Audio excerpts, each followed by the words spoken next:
Okay, morning traders. Just let me know if you can hear me okay. See who we got in.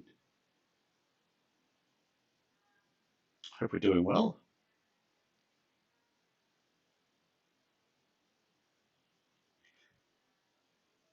Pretty sure I'm coming through. Okay, let me just check. Yep. Okay. G'day, Bobby. Good to go. All right, so we know the US was closed last night, so I wouldn't expect a big, and wouldn't expect a hell of a lot of action today. Hey, Mike. So I think we're still waiting around to see what happens with the NASDAQ. That's sort of the big play at the moment. We know what happened with what was it, SoftBank, and their massive bought call bet on the NASDAQ going higher. The thing is, they are making it go higher, so it's kind of a bit of a self-fulfilling prophecy. But I think it's created a bit of a concern that, um, if that's the one that's been driving the NASDAQ, because a lot of people would be thinking it's at fair value, but starting to think now it's not. It's overvalued. There's a lot of stocks in there overvalued. They've gone well ahead of where they should have been potentially. So if that's what's supporting it, what happens when they pull the pin? There's going to be a massive short. So it could be there's more negativity to come into the market, which is what we're waiting out for, really, to see what happens with the tech stocks. Now, something else, and that's not open because it was closed last night, lacked direction. You can see the SPY drifted higher. We had a good move on the open or basically most of the session, opened stronger in the DAX and the FTSE in Europe, and just drifted higher from there. So obviously no direction. So you continue the trend. You're just going to keep, intraday, keep going higher. And they only gapped up on the open because they missed out. So basically, when they closed off, the Nasdaq was down on its lows for the session on Friday, and then it bounced from there. We all know we saw it bounce, big, probably 400-point rally on the Nasdaq. So it made back a hell of a lot, which the FTSE and the DAX would have missed. So they've opened up and made back those gains, and then just drifted from there. So it'll be interesting to see. I think most people will be waiting around seeing what happens with the NASDAQ tonight. It's going to be much the same. They get hit again. They come back from a long weekend. And I saw some news on Trump, which I would expect to be sort of relatively negative. We all know that he's on the campaign trail consistently, and he's trying to drum up that fear of China at the moment. That's his big thing. They caused the virus. They did this. They're doing this. They're doing that. So now he's talking about decoupling, he calls it, decoupling from China in trade and bringing jobs back to the US and things like that. So that can only be forced on the economy. I don't think it can be, you can't just do that. Stop you tariff the hell out of everything. That's probably the only other way to do it.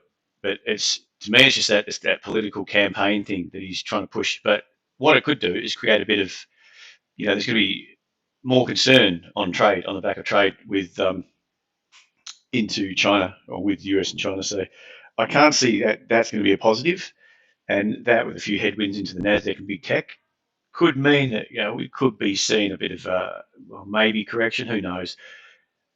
Because each day we're seeing the Dow was starting to tick up earlier today, but hasn't done anything since. It's not really expecting too much until Asia opens for trade. So the Hong Kong, I think, will be the big one to see how they take it, how they take the news.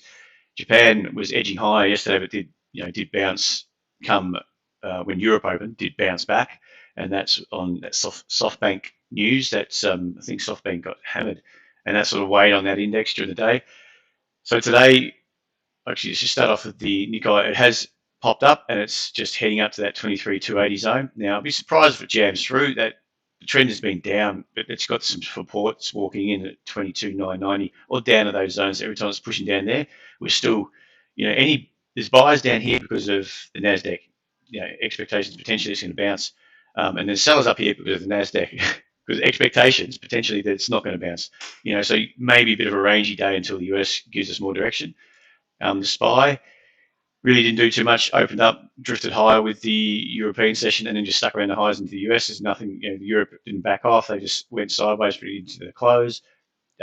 We closed off at 7 a.m. and did, nothing once because the US is obviously closed, did nothing to then. So it'd be interesting to see if we flush out that level. There's not too many, you wouldn't expect too many shorts to be built up there. But yeah, it could flush it out, and with the SPY, it could just go straight up, which is the hard thing. If you're looking at even on a 5-minute chart, you'd barely get any pullbacks to buy into. if it's going to go up, so you have to drop it to the 1 if you're going to trade it intraday anyway.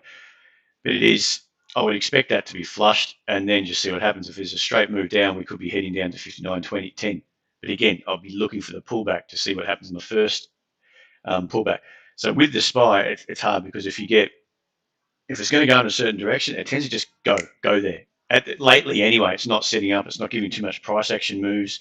It's just going directly, and that's without any pullback. It's just going straight down and straight up in a way. So when it extends that move, you struggle. You don't want to start to buy, and I'm like the first pullback when it's already dropped to a level or anything. So if it just goes straight down here without a pullback, something to work a short off, then it's going to make it tough into a key level. It's hard to buy or sell into key levels.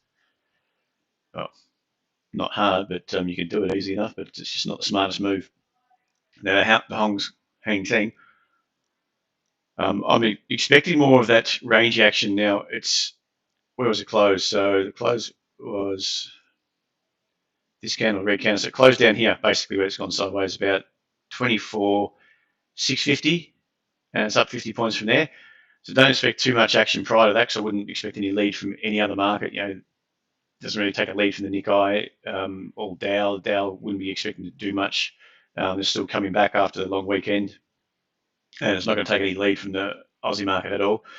So I expect that if it's going to pump higher, it's going to be caught with some resistance up at that, between that zone 24,780 and 852. So it's a 70-point range where it could easily jam up there, drag in some buys, and then turn around and squeeze them straight back out again. And that way we'd be looking for that range action. I don't expect it that's going to go straight up through there, purely because what's going on with the US and China, and that's still got a long way to play out. Whether that's going to pick up steam or not, whether the China's are smart enough to know that he's just talking it up prior to elections. Maybe they're viewing it as that. So, but either way, I think it's going to bring into questions a few different things with trade anyway, and people will be tentative on the back of that. So if we do hold in here and we start to head down, I'll be looking for, and I don't want an extended move down. You don't want this ramp down and then expect to sell. It's going to be a tough go. So if that happens, I'll be more looking for that range action and maybe a bounce. I would rather see, ideally you want to see, it hasn't really happened lately. You want to see sort of a push down and then a first bounce. And if that bounce in the 5-minute chart can hold a lower high, then you're looking for that extension down and see if we can take a short into that zone. But if it just jams straight from here, straight into that zone, and starts to flush out this level, right down here without any sort of a pullback on a 5, then I'll be looking for more range and that bounce back into the range, or, the same with the highs. If it just sort of spikes up in that highs and starts to fade, then you're looking for that range trade, outside inside style of trading. Dow, it's at this level, 28,350. Again, not looking at that too much lately because it seems to be it's either going up out of hours or it's going sideways. And then coming to the European session, if there's a big move down to Europe, you'll get the Dow will be forced to join in. But until then, it seems to be rammed up out of hours most of the time. And you've got this level, but if they can hold 350, it might just drift lower. If you can get a lower high to work into, we'll see. But otherwise, I'll be focusing more on the Hang Seng and the other markets, maybe the Nikkei.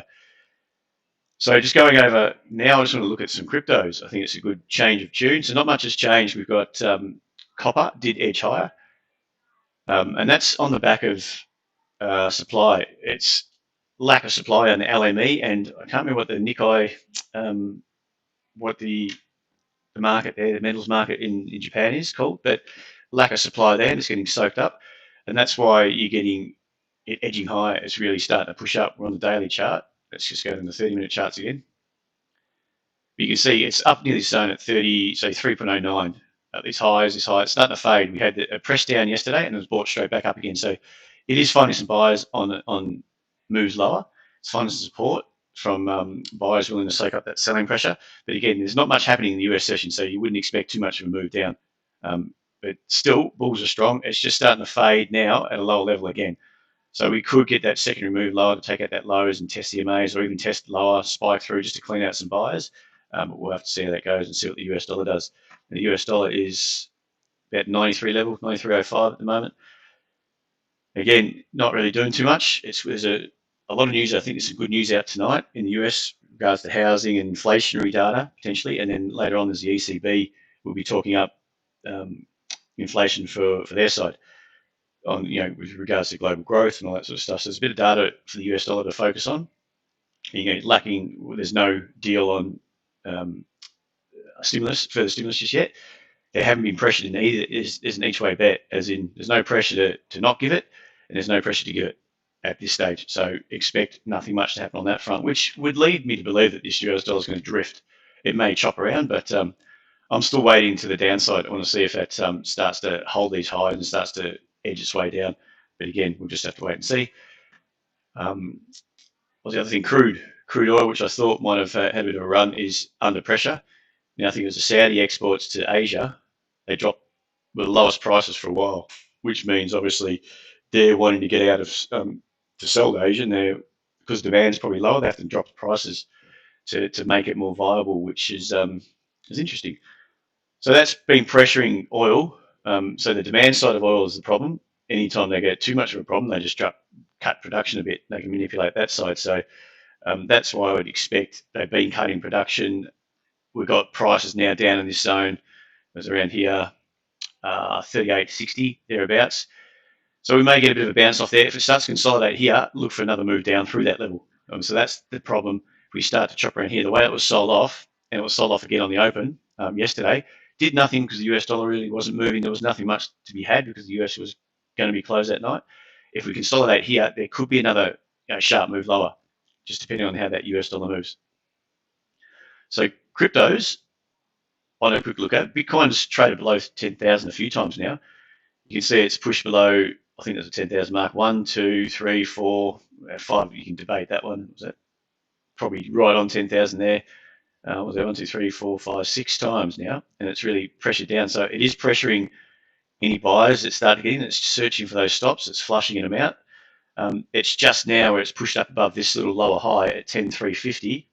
Not convincingly, could be a flush at the top side, and then we come down with another leg down, because if that holds, you've got a lower high here, and you've got a lower high through here. Now, if that holds, expect further pressure. We'll be attacking back down through 10,000. The thing is, we're just holding after a good extension lower. Just go back to the daily, which we expected this move to push up. We're starting to fade that move. If you're putting your support through here, that's broken down. So when you break down, you're either in contraction or you're going to consolidate. Okay, there's one of the two. Not really any more uptrend, because it's going to bring into view any of these buyers here that bought it here and been holding through all this. If they're not squeezed out, they're going to be looking at it. Oh God, if this doesn't hold soon, I was up, $1,000, and now I'm back to break even, which happens a lot on crypto. It's like a bit like shares on the crypto bulls. They're bulls or nothing. There's no real bears in there as such. And it's like shares. Shares are basically built to go up or they go out. So if you trade the indices, you generally longer term, you're waiting to the upside generally most of the time. So crypto seems to be a bit the same. It's not. I don't feel it's treated so much as a currency as it is by these, how do you say, new traders. I would expect there's a lot of new traders that think they've done all right because they've been bullish. Now they could continually get squeezed out. Now there's nothing to say that we don't head through this low 8,900 and jam straight back down to this support zone. Nothing to say that at all, because we have broken that leg up. That leg up took a lot of effort. Good move up here, consolidated for a long time, had a run up, but didn't get onto the highs we might have expected, potentially to 1,400. And like a lot of people are saying, the new bull market's in play. If that's the case, you should have been not looking back, but we got up. A lot of work of doing nothing here, just to clean out, constantly bring in buys, clean them out, bring in buys, clean them out, and now we had that pullback. So from here, it's how far is this pullback going to go? Are we going to just consolidate here and have another leg down, because it's only really one leg down, one solid leg? We're going to have another leg, put more pressure on these longer term buyers and squeeze them back out, put them back on the sidelines, or are we going to consolidate around this zone here, which to me, it's kind of an each way bet at this stage. Let's go down to the 30-minute chart again. So you can see it's that level there. We've got to keep an eye on that. If we see a pullback and we start to stick a pullback on the MAs, then we could have a bit of a buying opportunity for a lift up to 10.6 again. But if not, if there's a fade down, basically down, and we come and retest from below, then look for a sell back down to this zone. It could be more rangy. And if that's the case, you've got 9,800. It may not be as much on the downside, maybe 300 points, $300, but we'll see how that goes. And if you go and look at Ethereum, Ethereum was belted off those highs. If we go back to the daily, had good trend up, held this inside level, extended higher, and then just sunk, and it's cleaned everyone out. So that was bullish right up until that turning point. One day up, next day it was turned into a bear market, and that would have caught a lot of people off guard. And if I was buying that off that chart, buy the break or buy somewhere in the break, stop below, and you've been cleaned up for a loss, been sitting on gains for quite some good gains, and then having to turn around and get squeezed straight back out. So there's no heads up that it's going to move down. There was no lower high to work off this chart, off the daily anyway. You can drop it down your time frames to tighten up your risk, but that goes to show where if you're trading off the one time frame with no, you're not trying to manage your risk properly, I think you can get caught quite easily when that could have been a profitable trade. So either way, that's come back down to the MA. So we've got this inside level, which is not a key level, but it is a bit of a zone which reacted around before. I mean, you can extend that out to this high, which means it's got more to go back down to this rising support. So we might extend that lower. We might get down to below 300 again before we start to find some buyers. But at the moment on the daily, that's down. It's still holding the downtrend. And it just needs to find some buyers. Buyers need to put in a bit of an effort to build that support. It is still longer term. That probably got ahead of itself and it's still holding that uptrend, but it needs to put in that base here to prove it. Otherwise, if it doesn't, we might just hold here. This could, if we do too much time here and chop around here, and then look like we're starting to roll, the MA starting to flatten out, that could easily extend straight down and through, like Bitcoin's done. So anyway, that's probably about all I wanted to go over. There's not much to talk about. We'll look at the SPY just to see where it's open. There we go. Off she goes. So we've got the flush. We just have to see what happens from here. If it's just strong from here, it's going to be a tough one to trade. But I don't know why this market, without just pure, I wouldn't say manipulation from bulls, but that FOMO, without that, I can't see why it's going to go higher. As in, US, we're still waiting for the NASDAQ, which could melt down. I mean, that's the outside chance it could. So for this just to keep grinding high, go up another 40, 50 points from here, I find it a tough ask, but you don't ever discount it. Let's just look at the ASX itself before we get going. So the ASX we had a couple of days down, a couple of good solid days, and then bang, took it all out in one hit, flushed the lows, through 59 and finished back above 59 yesterday. So it's whether or not we can get back up and we start to take out these highs. I just don't like it after that red candle, the way it's acting.